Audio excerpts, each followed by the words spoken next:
एक शख्स शिकार पर गया तो उसे अचानक जंगल में एक जंगली औरत नजर आई। उसे देखते ही उसके जहन में एक खतरनाक ख्याल आया। वो चुपके से उसके पीछे गया और एक बड़ा जाल फेंक दिया।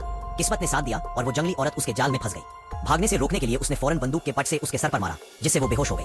वो उसे अपने घर के तहखाने में ले गया और मजबूती से बांध दिया। फिर उसने उसको करीब से देखना शुरू किया, जैसे कोई नायाब मखलूक का मुशाहिदा कर रहा हो। उसने देखा कि जंगली औरत के नाखून बहुत लंबे और तेज हैं। उसके जिस्म पर गंदगी जमी हुई है और एक अजीब सी बदबू आ रही है, लेकिन उसके दांतों को देखकर अंदाजा हुआ कि वो अभी जवान है। अचानक जंगली औरत होश में आई और उसके हाथ की एक उंगली काट ली। वो भूल गया था कि ये औरत जंगल में दरिंदों के साथ पलकर बड़ी हुई है। गुस्से में आकर उसने उसे जोर से मारा, मगर उस पर कोई असर नहीं हुआ। फिर उसने जदीद हथियार दिखाने का फैसला किया। कानों में हिफाजती आला लगाया और बंदूक से फायर किया।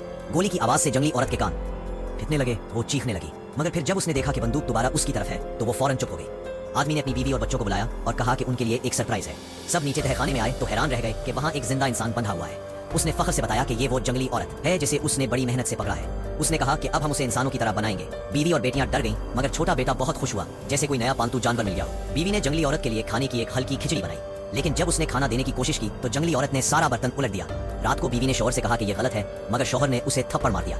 इस घर में उसकी बात हरफे आखिर थी। अगले दिन उसने जंगली औरत को बाहर बांधा और हाई प्रेशर वाटर गन से उसके जिस्म पर पानी मारने लगा। पानी के दबाव से वो तड़पने लगी। बेटी से बर्दाश्त न हुआ, उसने इंजन बंद कर दिया। तब अचानक जंगली औरत ने बोलना शुरू कर दिया। आदमी हैरान रह गया। उसने उसे दोबारा अंदर ले जाकर कपड़े पहनाए। कुछ दिनों में वो औरत बोलना सीख गई और इंसानों की तरह बर्ताव करने लगी। एक रात शौहर चुपके से बीवी के सोने के बाद तहखाने में गया और कुछ देर बाद वापस आया। बीवी सब समझ गई। उसकी आंखों में मायूसी थी, मगर उसे खबर नहीं थी कि ये सब उसका बड़ा बेटा देख चुका है। अगले दिन जब बाप बाहर गया तो बेटा भी तहखाने में गया। उसने जंगली औरत के साथ बदतमीजी की कोशिश की, लेकिन बहन ने वक्त पर पहुंचकर उसे रोका। उसने जंगली औरत से माफी मांगी और यही अमल आगे चलकर उसकी जान बचाने वाला साबित हुआ। बेटे की हरकत मां तक पहुंची। उसने शौहर को बताया, मगर वो उल्टा बेटे की तारीफ करने लगा। मां तैश में आ गई और झगड़ा शुरू हो गया।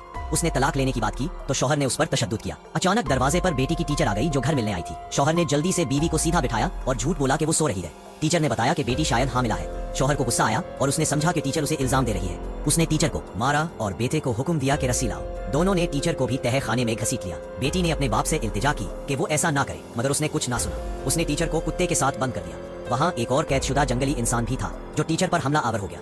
तब बेटी को समझ आया कि उसका बाप ये सब पहले भी करता रहा है। उसने जंगली औरत को आजाद करने का फैसला किया। माँ उसे रोकने आई, मगर तब तक जंगली औरत आजाद हो चुकी थी। उसने माँ को अपने शौहर की साथी समझा और उसे मार डाला। बेटी डर के मारे छुप गई। फिर जंगली औरत ने बदला लेना शुरू किया। उसने एक लोहे की चादर उठाई और तहखाने से बाहर निकली।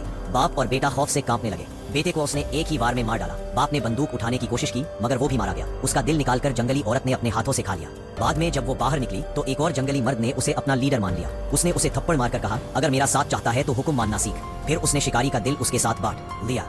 जंगली औरत वापस जंगल जाने लगी तो छोटी बेटी उसके सामने आ गई। वो डरी नहीं, बल्कि उसे पानी दिया। जंगली औरत ने मुस्कुराकर पानी पिया और उसकी मासूमियत से मुतासिर हुई। उसने उसका हाथ थामा और दोनों जंगल की तरफ रवाना हो गए। बड़ी बेटी दूर से उन्हें देखती रही। उसके पास अब न घर था न खानदान। आखिरकार उसने भी उनके पीछे चलने का फैसला किया।